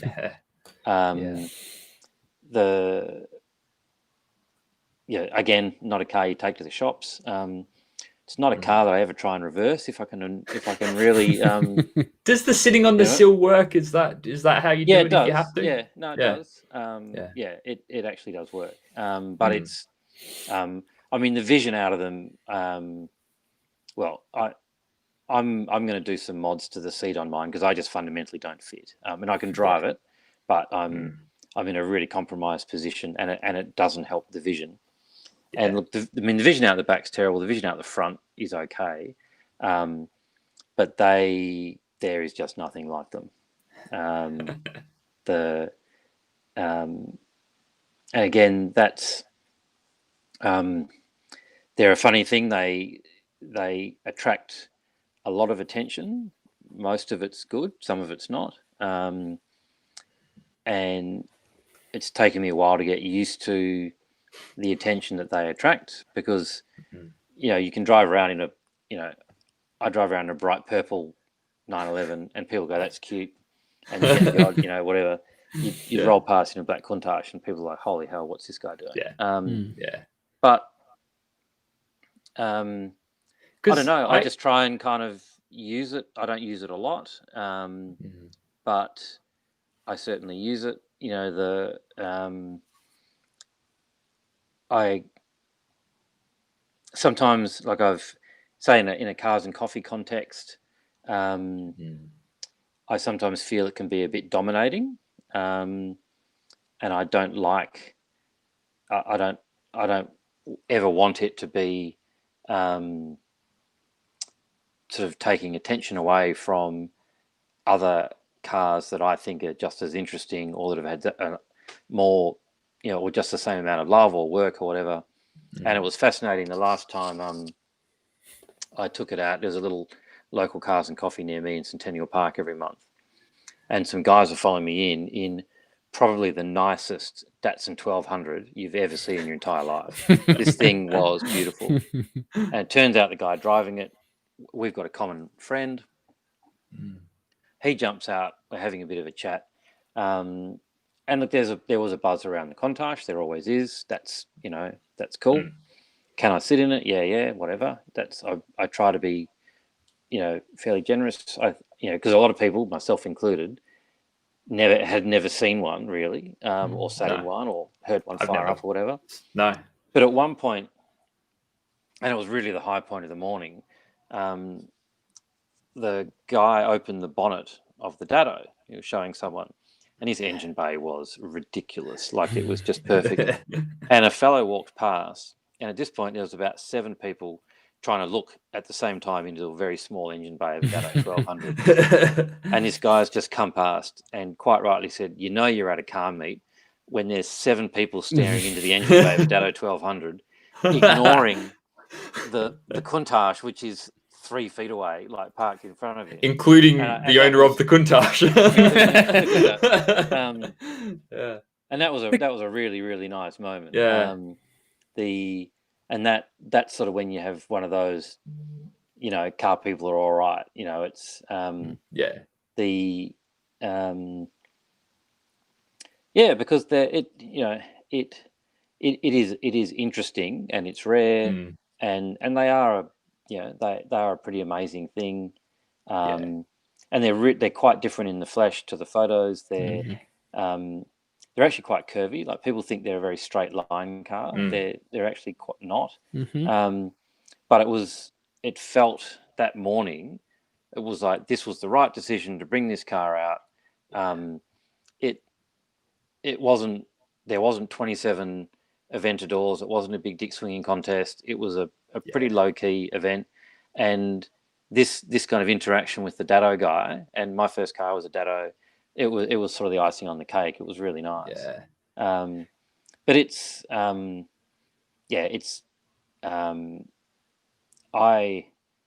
kind of walk past it every once in a while and sort of catch eye of it, and it's like a real pinch yourself moment. It's like, whoa, it's a Countach in there. You seen this? Because it's funny. One of your actual car is one of my earliest automotive childhood memories, because when I was in primary school in Mount Barker, South Australia, country town, not quite as remote as Geraldton, but you didn't see that stuff all the time. Still the same quantity of like HQ1 tunnels and stuff like that. HQ1 tunnels and that sort of stuff. And that car belonged to, it wasn't my school, but there were 3 high schools, but it was one of the other schools in town, and it was not too far away. And I remember that the kid's dad had your car. I'm pretty sure it was your car, and he would pick his son up from school, and it was a last day of term treat. Not all the time, it was just a last day of term treat. And I remember walking home from school on the Friday, that last day of term kind of holiday feeling. And I saw that go past, and sometimes he would come in the other one, and sometimes it was the black one, but you pretty much count that last Friday you'd see one of the Lamborghinis. And I remember Druids Avenue, Mount Barker, walking home, and this black Countach goes past, just idling at like 20 k's an hour.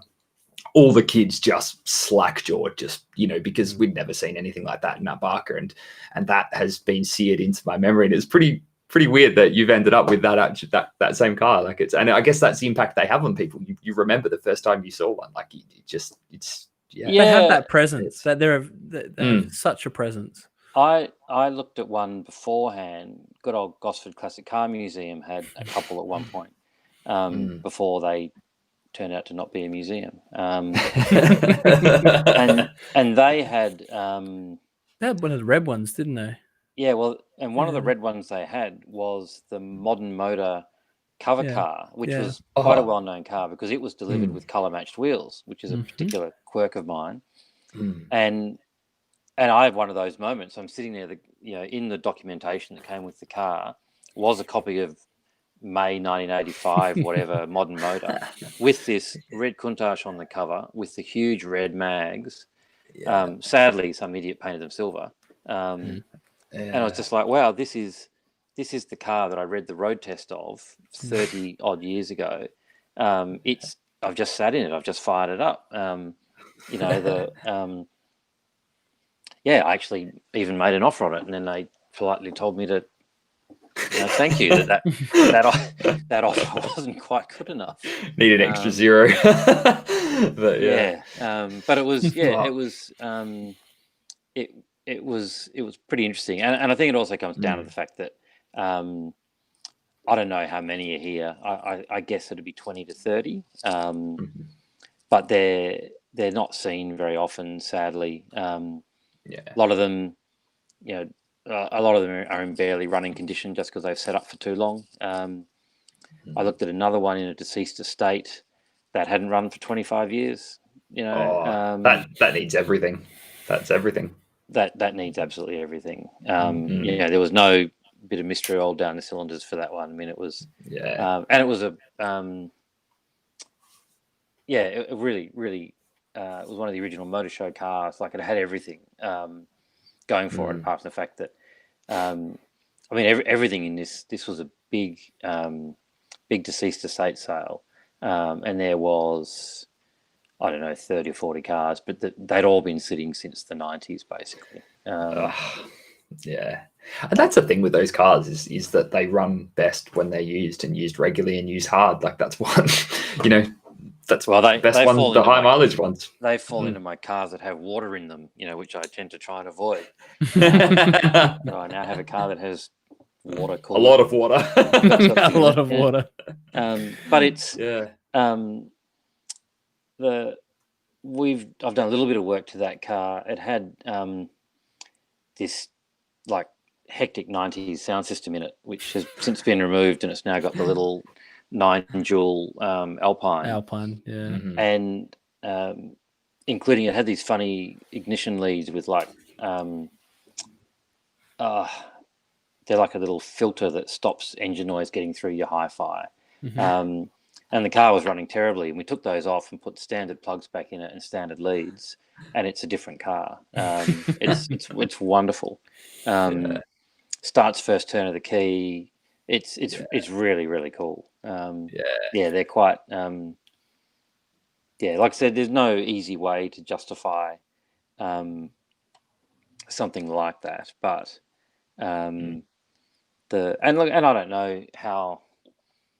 I don't really have a fixed time frame in mind for that car.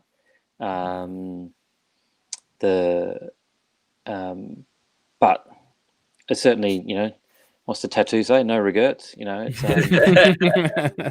it's pretty cool. It's I bet your kids think you're the coolest dad in the world. So that alone must justify it. Did any kid think their dad's cool? No, I'm not cool to my kids. That I've taken them out in every car I've ever had, and tell you what they do. It's very interesting. They do react. They really like the purple Targa. They like the roof off. It's noisy. It's loud. It's low. And men of taste. But everything else is just an old, uncomfortable car that I've shoveled them into the back of. But I mean, they know that the Countach is. I mean, I think even at 6 and 10, the Lamborghini brand is what it is. They know that it's something kind of special, but they don't. They're down in the garage bouncing basketballs off them when they miss a hoop. So it's it's just what it is. Anyway, Ryan, thank you. If we've got anything else, my pleasure. We're pushing sort of, nearly to getting up to 2 hours, so we probably should. How did you find the steering wheel for the RallyCab while we're on it? Yes, the Sistema. The Sistema, the world's most 80s steering wheel. So 80s. And the weird thing is, I actually I pestered the new owner for about 6 months, and I eventually got it back because I couldn't find another one. So I found him this Minter like special edition prototypo, blah blah blah. I don't know what it was, and I put it in the mail and mailed it to him. And he mailed me back my beloved Sistema, which I had on the 964 for a while, and then that graduated to the good old Benetton quad color 90 special, which I must admit, that's not going to Singer. I kept that. I put the standard wheel back on when I sold the car. Very hard to find a car that can support such a wheel. But you almost have to buy the car for that wheel. I think part of that, I think it's an interesting little subtopic, is that again, in the early 911 context, like the 65, 64 to 73 cars, this kind of modification thing emerged, and there was a couple of little clubs in the US. One was called R Group, and they started getting really cookie cutter. I thought pardon the pun on the wheels. There was this kind of list of acceptable things you could do. They actually had a list, didn't they? They literally had a list. Yeah, there was what they call the sports purpose book, and it got. it got sort of a bit weird. Like it was, and so suddenly every one of these cars had a bloody prototypo. Look, they're a lovely steering wheel. Don't get me wrong. They're, but wow, there's use anything else. Use something else. Yeah, I don't know. So, and that's sort of something that I've always tried to keep in mind. So, I don't. And I've now ended up with a kind of a no prototypo rule. I'll kind of run anything else, but so that probably puts me in the same camp as all the other guys that are, I don't know. But I think that's it is interesting how and look, you see it in other marques. You see it in JDM cars. There's just a few things that become almost like the Japanese train grab rails as tow hooks, and I get that now. That's just a nod. That's just a nod to the old country. I think that's pretty cool. But I hate them. I hate them with a passion. It doesn't serve it's a tow hook, but are you really going to tow your car with it? Yeah, probably not. No, but I get what you mean. It's like if you have a Bayside Blue R34 GTR, you put bronze T37s on it, and you put XYZ, and it becomes the same modified car, which is cool. They look gorgeous, but I get it. These things are trying to do something different. And it's, but I think with that early 911 thing, and I suspect it was driven in part by value concerns and by sort of just people being a bit conservative. I want to do this, but I don't want to go too far.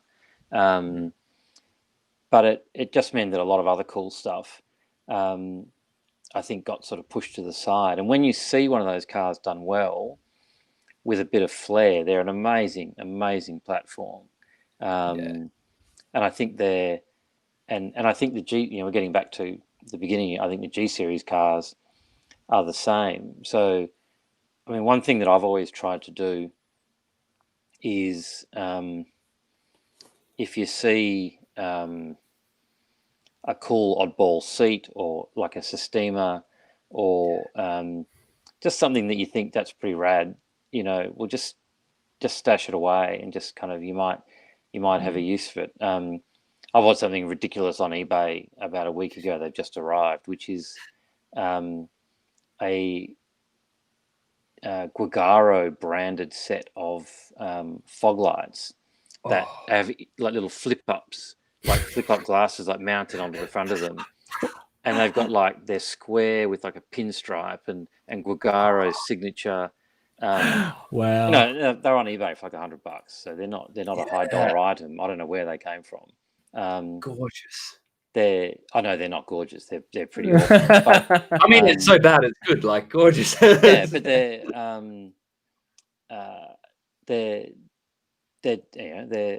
just something a bit different, and they're kind of interesting. Just a bit of fun. Yeah, and I think that I think you can. There are things.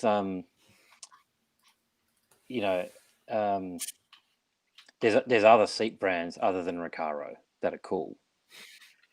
But in early Porsche terms, if you don't put in a sports Recaro, you're somehow missing out. And it's like, well, there's all kinds of stuff. A friend of mine's doing an early 911 little hot rod at the moment, and it's looking like it's going to get 1750 GTV seats, and they look mint in there. They are gorgeous. With the wing ones with the hoop.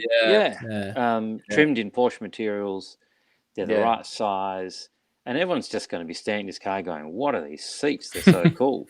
And the value on those seats are going to go up even more again. I think I saw like a shell of one of those for sale for like $2,000 for a single seat.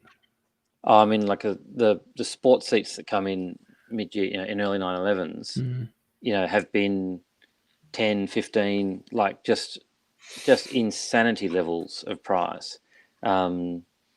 And then that kind of fuels the replica market. So then that almost makes it worse. It's good because it brings it down to a base where it's more affordable. But then you just suddenly see, everyone's got them. Everyone's got the fakies in, or and it's, I don't know. I think you can get around it without spending a lot of money, just with a bit of creativity and a bit of design, I think. I think even on the car front, like I think a lot of people in a whole range of subjects do sort of confuse value and coolness. Like just because something's expensive doesn't make it cool, and just because it's not expensive doesn't make it uncool. And you know, in the automotive world, there are so many great bargains out there and so many fun platforms and fun cars that you can do really cool stuff with and build something that you can park alongside one of your 911s and be exactly proud of it. That is worth absolutely a fifth of the price, you know. And but I think I've part helped of a couple of mates into cars recently that that just basically wanted something cool and set very firm, you know, pretty modest budgets, and but with a pretty open sort of slather as to the actual car, and they're having a great time. They're not, you know, they're buying these depreciation proof assets. Yeah, they take more upkeep, but they're fun. And it's a genuine, as a second car or a fun car or a weekend car, I think it's a genuine option to having another new car in the garage. I've just helped a friend of mine buy an E30 Cabriolet, and it's, you know, 11 grand for a really nice one. It had the BBS alloys, it had the Recaro sports seats as factory. It was really nicely spec'd.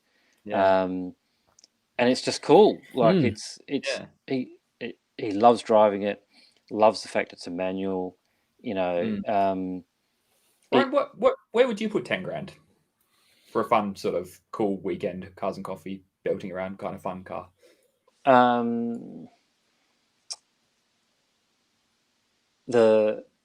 I like some of the old Mercs, but they can be a bit kind of doughy. I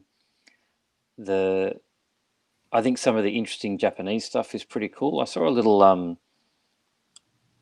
don't know what it was. I should have taken a photo of it. It was like a two-door, a little 90s two-door Honda, but it was like a camback wagon. Just at my local mechanics across the road the other day, and I just kind of thought that with a set of like pucker little Japanese wheels. But I think I think that gets you some pretty cool BMWs. Probably doesn't get you much of an Alpha these days. Although I must admit, I've got a soft spot for Suds, probably because they were released about the time I started reading magazines. You just got to find the one in the world that isn't full of rust. I'm sure there's one out there. I think I'm actually doing this exercise for a friend at the moment who's got two kids in the same age as mine, and we found we're going to try and look at it hopefully next weekend. Probably was a Honda Accord Aero deck. Thank you. Like a 528, like a shark nose 528 4-door in a manual. And I kind of thought what that would be, just a really tight little fun. It's a good size. It's a 4-door manual box, straight six. It was a wee bit out of the budget, but not out of sort of negotiating range. But stuff like that. But I think there's what is interesting at the moment is like anything with chrome bumpers is being sought after by everyone. So like my first car, Datto 1600, you know, if you can find one, and if you wanted one that was, say, still with an L series engine and wasn't, you know, too highly modified, I mean, that's a $20,000 to $30,000 proposition now. I mean, that's just crazy. Pennies on the dollar back then. I mean, 240 Zs as well. I remember those. 240 Zs. 240 Zs. When I bought my X19, they were more. They were about double, but they were still comfortably sub 5. You know, this is a long time ago now, but even 10 years ago, they were, you know, 10 to 15 sort of range. But now they're, you know, double that again.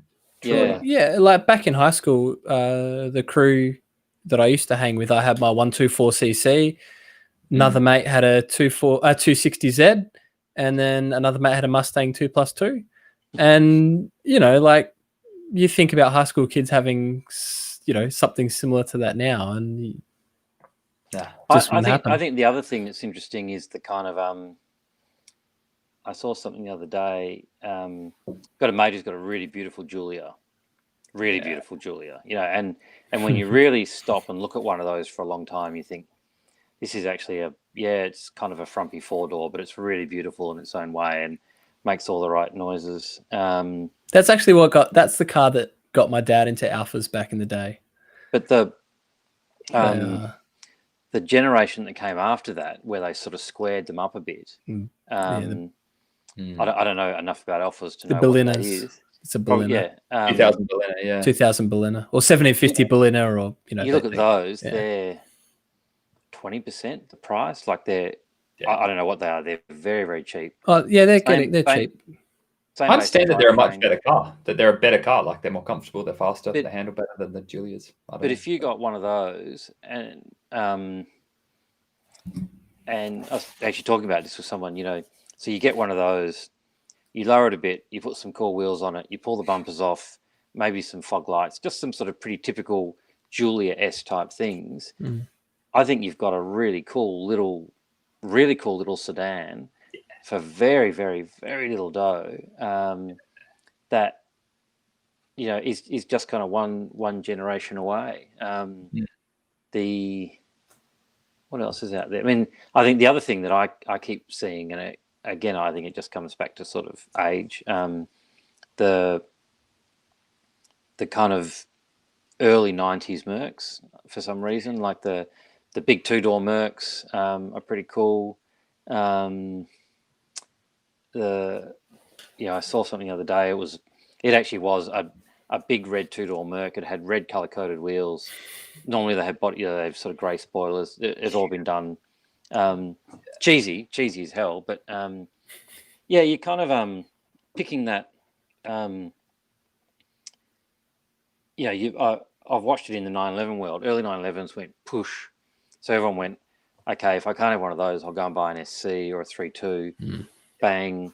964s had a bit of the Singer effect, but I think 964s people realise just how there's not very many of them, and how robust they are. I mean, talk about a car you can use as a daily driver. I mean, holy hell, they're just so easy to live with. The aircon works. They've got ABS. Blah blah blah. But 944s are having a run now. Poor old 928s. I once found a 928 walking my dog, which I eventually bought for $5,000. That's story for another time. But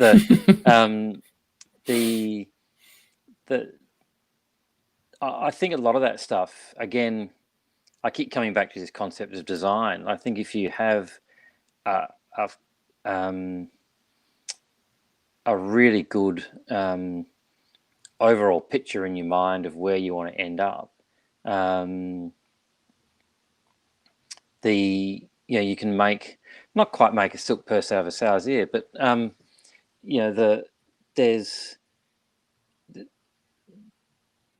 like in the JDM world, I think it's really interesting because I think the breadth of cars is a lot broader, and you see people doing interesting, sometimes wacky stuff on really unsuspecting platforms, and it's really cool. There's a question: is it too late to find a good 944 turbo at a reasonable price? Gee, I wouldn't hang around for long. Yeah, I think it probably is. 944 turbos are fascinating. I think the one thing that everyone's finally realised is they're actually fast. They are very fast. They're this and they're that, and they're the kind of having tarmac rallying now. Yeah, I think they make a terrible noise when they start. It's always turned me off. I just can't handle the noise when they start. But they are properly fast, and you can make them. There's a shop here that specialises in transaxles, Buchanan's, and holy hell, those guys are building weapons out of them. Like, like proper 500 and 600 horsepower sleepers out of them. Like they're hilarious. Well, with the age of where we're at with computer management and turbos, it's just changed the game with those cars. Yeah. Mhm. You know, in the Porsche world, the 914s are a difficult proposition here. They're very cool, but there's very few. I don't think there's a lot of good ones. And you've either got to be comfortable in a left hook car, or you've got to find one that's been converted well. A lot of them have been converted from 4 to 6. I think you've really got to know your shit to get one. I think otherwise you could end up with a pup pretty kind of easily. Good old 924 turbos are pretty cool if you get one in the right color. Stuff like that. The 968 Club Sports are sublime on the road. I mean, they just are ridiculous how composed and how much grip they've got. I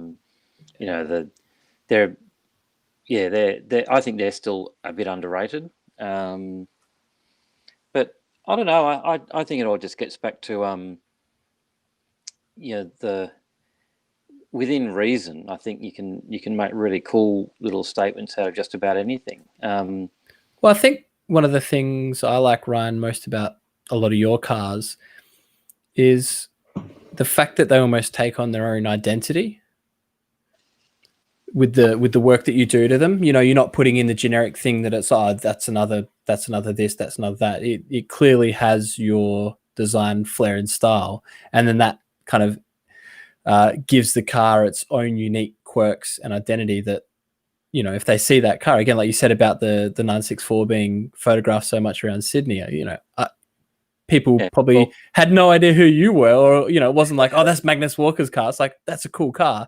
That's that red 964. Like, I think that's what I really admire about your builds is thank you. It's very nice of you to say. I mean, it was our own identity. That was a really funny car. And the other thing is, you know, the wheels on that car are called D90s, and they are hated. Like, because no one likes D90s. And I actually painted those. And to show you how much people like them, I kept the original wheels off the car. Someone gave me a set for free. Someone said, "Oh God, I've got a set. Can you get them out of my garage?" I like it. But in that full 90s red, they just took on a whole different different sort of approach. It's so I think. And like I had some rando yell at me to stop it like once. You can't put a roof rack on a Porsche,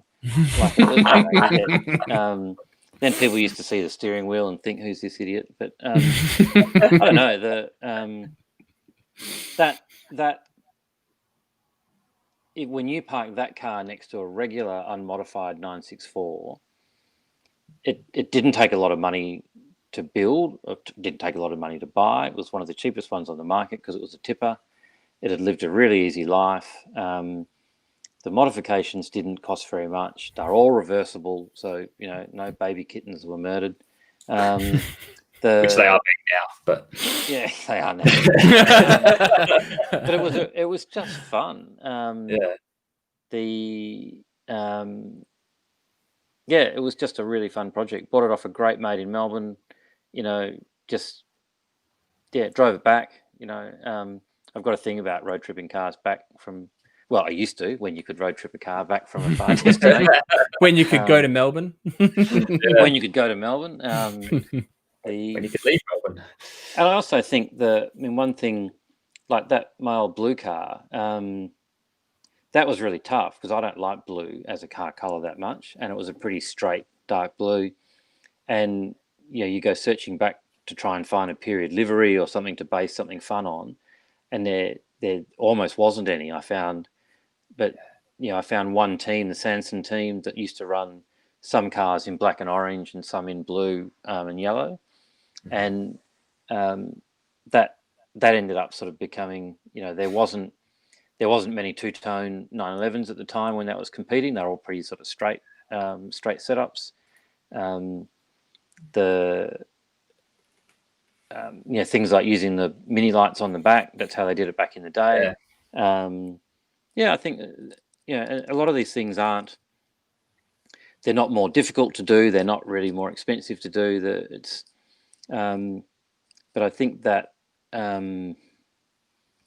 it's just. I think you've really got to have a bit of a plan, and take a bit of risk sometimes, and risk. People understandably are cautious about risk as car values increase, and this mega mile car that arrived today, I've got a plan in mind for that, and I probably do have to be careful that I don't go too far. But if you're a 15-year-old on YouTube, it'll be a no fucks given, whatever. But it still has an intrinsic value as a car. It's still it's still a 911 Porsche. It's still a thing that, it wasn't free. So you still have to sort of take care with it. But it'll be interesting that I don't know. I've sort of got some ideas been bubbling around, whether it's test bed or mule or just something that you could leave down a dark alley or use as a bit of a shop truck or something. Just it'll watch this space. Cool. Certainly don't have to worry about putting K's on it. I just I've got to get 500 on it so I can get it to the magic all sevens. Yeah. A friend of mine on Insta has assured me on Instagram that money's going to come out of the tailpipe when I do that. So that will be excellent if that would occur. Yeah. All right. Cool. Thank you, mate. That sounds like a good money out the tailpipe. Good note to wrap up on. Thank you for your time. It's been a brilliant chat, and also thank you for your support of Sports Car Safari. I know in the early days you were very generous with your time back in Sydney, and I'd love to. Who knows, in this crazy world, I really want to get back to Sydney as soon as I can and come hang out with you guys again. I think it'd be awesome, but I don't know when that will be. Sorry. Well, there is every chance that Countach will still be here. Amazing. Awesome. So for everyone watching, Sports Car Safari, I'll just get a quick plug in of ourselves before we plug yours, issue 4. Got it in my hand. Sports Car Safari /shop. It is free, just pay for shipping. It's got some great stories, Porsche and non-Porsche. Plug Zoll House, right? Oh, look, Zoll House will get up and running. The Insta page is running. The website's nearly ready to go, and it's what I've tried to do is just put a bit of some of the history around some of the cars. Like I said, there's been a lot through the garage. Some have been keepers, some haven't. And just sort of encourage people to sort of make contact and have a chat. I'm open to working with people in a number of different ways, whether it's completely cradle to grave or whether it's advice or helping out an existing thing. Looping back to Felix, the Sistema can be trumped. It can be trumped, but I can't find one. So if anyone does have an Arbath Boomerang asymmetric steering wheel, let me know. No. Let you know second. High watermark. No. You second me first. I need one for my 124. The Arbath Boomerang is just. Oh yeah. That does, I think, trump the Sistema, which takes a bit of trumping. So that'll be my final. Maybe my inbox will be flooded with offers to sell me really cheap Arbath Boomerangs. Who knows? Well, if you do get a second one, let me know. Absolutely. Definitely in line. So if you wanted to get on the Zoll House Instagram, it's ZollHouse_IG, and then the website. It's only been up for like 7 hours because you guys kind of. We followed it yesterday. It's all right. And get it up. Ryan can be followed at OBRUT at OBRUT. Is that correct? Underscore reference to the personalised number plate that used to live on my 930 Crema. Oh, so turbo in your rear vision mirror. Old joke. Awesome. Killer car. Awesome. Thanks, guys. That's great. Cool. Thank you, Ryan. Appreciate it. My pleasure. Have a good night. Sports Car Safari Podcast. We'll see you next Thursday.